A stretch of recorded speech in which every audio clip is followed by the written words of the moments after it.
நான் ஏற்கனவே ஒரு முறை இங்கே வந்திருக்கேன் இது மாதிரி ஒரு நிகழ்ச்சிக்கு. அது ரொம்ப நெருக்கடியான காலகட்டம்.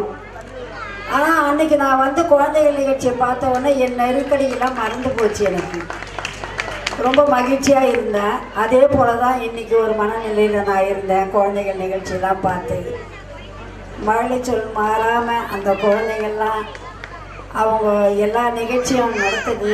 ரொம்ப மகிழ்ச்சியாக இருந்தது. உண்மையிலேயே இறைப்பொற்கொடி அம்மாவுக்கு எல்லாம் நாம் நன்றி சொல்லணும்.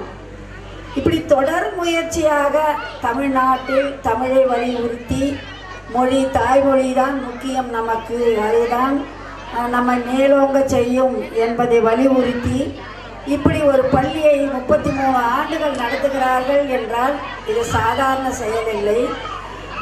ஏன்னா அரசே நடத்த தயங்குற ஒன்று ஒரு தனி மனுஷியாக நின்று எல்லாரோட ஒத்துழைப்போட இப்படி ஒரு தாய் தமிழ் பள்ளியை நடத்துவது மிகவும் ஆச்சரியத்துக்குரிய ஒன்று தான். 91 தொடங்கியிருக்காங்க. அந்த 91 எனக்கு எப்படி ஒரு நெருக்கடியான காலகட்டம்னு எல்லாருக்குமே தெரியும். எதை பற்றியும் சிந்திக்க முடியாத ஒரு சூழலில் இருந்த நிலை அது. 93 இல்லைன்னா 94 ஏதோ ஒரு ஆண்டு நான் அம்மா கூப்பிட்டாங்க, நீங்கள் வாங்க பிள்ளைங்களெல்லாம் பாருங்கள், அப்போ உங்களுக்கு மகிழ்ச்சியாக இருக்கும், அந்த கவலைகள் மறந்து அப்படின்னா. அப்போ நான் ஒரு முறை வந்தேன். இதே மாதிரி தான் இருந்தது. அதாவது நமக்கு உயிர் மூச்சு மொழி என்பதை வலியுறுத்தும் விதத்தில் பிள்ளைகள்லாம் எல்லாரும் அவங்க நடனத்தின் வாயிலாகவும் பாடல்கள் வாயிலாகவும் வெளிப்படுத்தினாங்க. உண்மையிலேயே மகிழ்ச்சியாக இருந்தது. இப்போ சமீபத்தில் இந்த தமிழ்நாட்டில் தமிழில் உயர் நீதிமன்றத்தில் நாங்கள் வழக்காடணும் அப்படின்னு வழக்கறிஞர்கள்லாம் பட்டினி போராட்டம் இருந்தாங்க. ரொம்ப வேதனையாக இருந்தது. இது நம்ம நாடுன்னு சொல்கிறோம், நம்ம தாய் நாடுன்னு சொல்கிறோம், இங்கே வாழ்கிற தமிழர்கள் நாம் தமிழ் மொழி தான் நம்ம தாய்மொழின்னு சொல்கிறோம். எங்கேயுமே கல்வியாளர்களை கேட்கும்போது தாய்மொழியில் படித்தால்தான் உயர முடியும் அப்படின்றத எல்லாரும் ஒத்துக்கிறாங்க. ஆனால் நம்ம மட்டும்தான் ஏன் இப்படி இருக்கோன்றது புரியாத ஒரு புதிராக இருக்குது. அந்நிய மொழிக்கு முக்கியத்துவம் கொடுக்குறோம். இப்போ கூட அரசு ஒரு கட்டளை விட்டது, எல்லா வணிக நிறுவனங்கள் எல்லாமே தமிழில் பெயர் பலகை வைக்கணும், அதுக்கப்புறம் தான் மற்றதெல்லாம் வைக்கணும்னா கூட இங்கே அறிவித்தாங்க. ஆனால் இன்னும் அது நடக்கலைன்னு நினைக்கிறேன். நிறைய இடத்துல பழைய இதுதான் இருக்குது எல்லாமே. இப்படி தான் ஒவ்வொரு திட்டங்களும் நமக்கு இருக்குது. அரசுக்கு வேண்டுகோள் வச்சாங்க இறைப்பொற்கொடி அம்மா. உண்மையிலேயே மனசு ரொம்ப சங்கடமாக இருந்தது.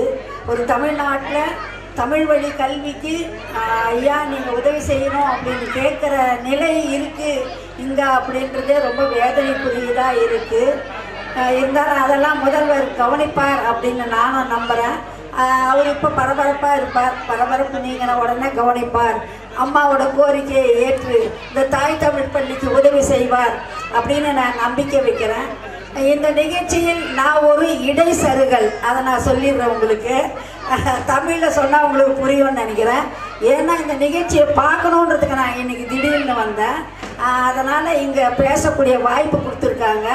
அதுக்கு இந்த அமைப்பு சார்ந்தவர்களுக்கும் அம்மா அவர்களுக்கும் நான் நன்றியை தெரிவிச்சுக்கிறேன். இங்கே பெரிய பெரியவங்களாம் வந்திருக்காங்க. அவங்களெல்லாம் பார்த்தது ரொம்ப மகிழ்ச்சியாக இருக்குது. வேல்முருகனை பற்றி எல்லாம் சொன்னாங்க. சண்டைக்காரங்கன்ற மாதிரி தான் எல்லாம் நினச்சிட்டு இருப்பாங்கன்னு நினைக்கிறேன். நான் வெளிப்படையாக சொல்லணும்னா அப்படிதான். உரிமைக்காக போராடும் போது கண்டிப்பாக சண்டை போட்டு தான் ஆகணும்.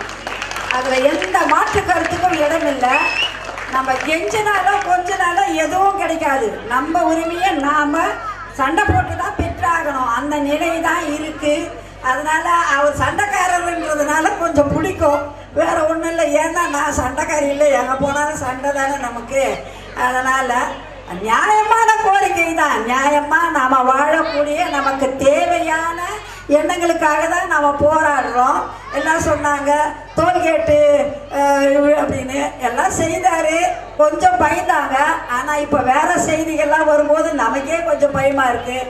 வண்டி வாங்க பயமாக இருக்குது. வண்டி வாங்க நிறைய பேருக்கு பொருளாதாரம் இல்லைன்றது தெரியும். சிரமப்பட்டு வாங்கினாலும் அது என்ன நம்ம தலை மேலே தூக்கிட்டு போகிறதா இடுப்பு மேலே வச்சு போகிறதா ஒன்றுமே புரியல. இந்த சாலை வழியாக தான் போயாகணும் அந்த வண்டிங்க. ஆனால் அதுக்காக நாம் கட்டுற தண்டத்தை யோசிக்கும் போது ரொம்ப சங்கடமாக தான் இருக்குது. இதெல்லாம் உணரணும் எல்லாரும். ஏன்னா மக்களுக்காக தான் நாடு. மற்றவங்களுக்காக இல்லை, அந்த மக்களுக்கு என்ன தேவை அடிப்படையில் அப்படின்றது செய்தால் கூட போதும். அப்போ ரொம்ப பெருசாலாம் கேட்கறது இல்லை. சின்ன சின்ன கோரிக்கைகள், எங்களுக்கான வழியை நீங்கள் உணருங்க அப்படின்றது தான் நாம் வலியுறுத்துகிறோம். அந்த விதத்தில் பொற்கொடி அம்மா வேண்டுகோளை நிச்சயம் முதல்வர் ஏற்பார் அப்படின்னு நான் நம்பிக்கை வைக்கிறேன். அடுத்து தம்பி படத்தை சொன்னாங்க. எனக்கு ரொம்ப சினிமா பார்க்குற இதுவெல்லாம் இல்லை, நேரம் இல்லைன்னு சொல்லலாம், அவ்வளவுதான். இதுக்கப்புறம் ஒரு வேளை நான் பார்க்க தொடங்கலாம். ஆனால் சாட்டை நான் பார்த்தேன். பிள்ளைங்கள்லாம் வந்து படிக்கிறது எப்படி, அதுங்களுக்கு எப்படி சம உரிமை கொடுக்கணும், அந்த குழந்தைங்களை எப்படி பெற்றோர்கள் அடக்கக்கூடாது. ஒரு ஆசிரியராக இருந்தவரே பெத்த பிள்ளையை அடக்குறதுனால என்னென்ன துன்பங்கள் விளைஞ்சதுன்னா அவர் அந்த படத்தில் காட்டியிருந்தார். அதனால் பிள்ளைங்களை படிக்க வைக்கிற பெற்றோர்களுக்கு அவர் படம் ரொம்ப பிடிச்சிருக்கும். இது மாதிரி நடக்கணும், இது மாதிரி நடக்கக்கூடாது அப்படின்றதெல்லாம்.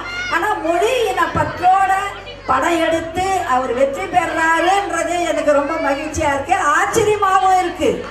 ஏன்னா கலப்படத்தை கொண்டு வந்து காசு சம்பாதிக்கிற இந்த காலத்தில் மக்களுக்கான கொள்கையை கொண்டு வந்து படத்தில் காமிச்சு மக்கள்கிட்ட ஒரு நல்ல பெயர் வாங்கிறது ரொம்ப பெரிய சிரமம். அதை வந்து தம்பி செய்திருக்கிறார். எனக்கு ரொம்ப மகிழ்ச்சியாக இருக்குது. அம்மாவை பற்றி சொன்னாங்க. நான் இன்னும் அந்த துறைக்கு போகல. நான் வந்து எனக்கு சர்க்கரை இருக்குது அப்படின்றதுனால எல்லாம் அந்த இதுக்கு போகும்போது அந்த இசிஜி எடுங்க, எக்கோ எடுங்க அப்படின்வாங்க. அதுக்கு நிறைய காசு செலவாகும். செலவு பண்ணி இருந்தாலும் ஒரு 6 மாதத்துக்கு ஒருக்கா நம்ம பார்த்துட்டோம்னா பிரச்சனை இல்லை அப்படின்றதுனால அப்படி பார்க்குறத பொறுத்து மருத்துவர் சொன்னார், நீங்கள் இன்னும் நிறைய நாளைக்கு நல்லா இருப்பீங்கம்மா, ஒரு பிரச்சனை இல்லை உங்களுக்கு நெஞ்சத்தில் அப்படின்வார். யோசி என்ன இது இறக்கமே இல்லாத நெஞ்சா நமது அப்படின்னு நினச்சிப்பேன் நான். ஏன்னா அதிகமாக மக்கள் மேலே இறக்கப்படுறவங்களுக்கும் அனுதாபப்படுறவங்களுக்கும் நோய் வருது நிறையா. அது என்ன காரணம்னு தெரியல, ரொம்ப அவங்களுக்காக வருந்துறதுனாலையா என்னன்னு தெரியல. நானும் அளவுக்கு மீறி அளவுக்கு மீறி வருத்தப்படும் போது கூட நமக்கு ஏன் அந்த நெஞ்சுக நோய் வரல அப்படின்னு நான் கவலைப்பட்டுக்கிறேன். இப்போ அம்மாவை பார்த்த பின்னாடி இங்கேயே அவங்க நட்பு பிடிச்சிக்கணும்னு நினைக்கிறேன். ஏன்னா நாளைக்கு எதுனா ஒன்றுன்னா கூட அம்மா நான் வருவேன் உங்ககிட்ட அப்படின்னு சொல்லலாம் இல்லை. அதனால் இவங்கள ஆடிட்டர் ஐயா அப்படின்னு ஏற்கனவே நான் ஒரு நிகழ்ச்சியில் சந்திச்சிருக்கேன். எல்லாரும் இங்கே இருக்கிறவங்களாம் நான் சந்திச்சிருக்கேன். பெரும்பாலும் எனக்கு எவ்வளோ வலி வேதனை இருந்தாலும் இந்த நாட்டுக்காகவும் மக்களுக்காகவும் மொழிக்காகவும் ஒரு பிரச்சனை அப்படின்னா கண்டிப்பாக நான் அந்த இடத்துல அழையா விருந்தாளியாக போய் நின்றுடுவேன். எனக்கு அது பிடிக்கும். நமக்கான பிரச்சனைன்ற மாதிரி தான் நான் போய் நிற்பேன். அவங்க கூப்பிடணும் அப்படின்றதுலாம் இல்லை, கேள்விப்பட்டால் கூட நான் போயிடுவேன். அது திருமலைக்கு தெரியும். இப்போ முடிச்சுக்க சொல்லிட்டேன், திருமலை தான் ரொம்ப. அதனால் உங்கள் எல்லாருக்கும் நன்றி கூறி முடிச்சுக்கிறேன். வணக்கம்.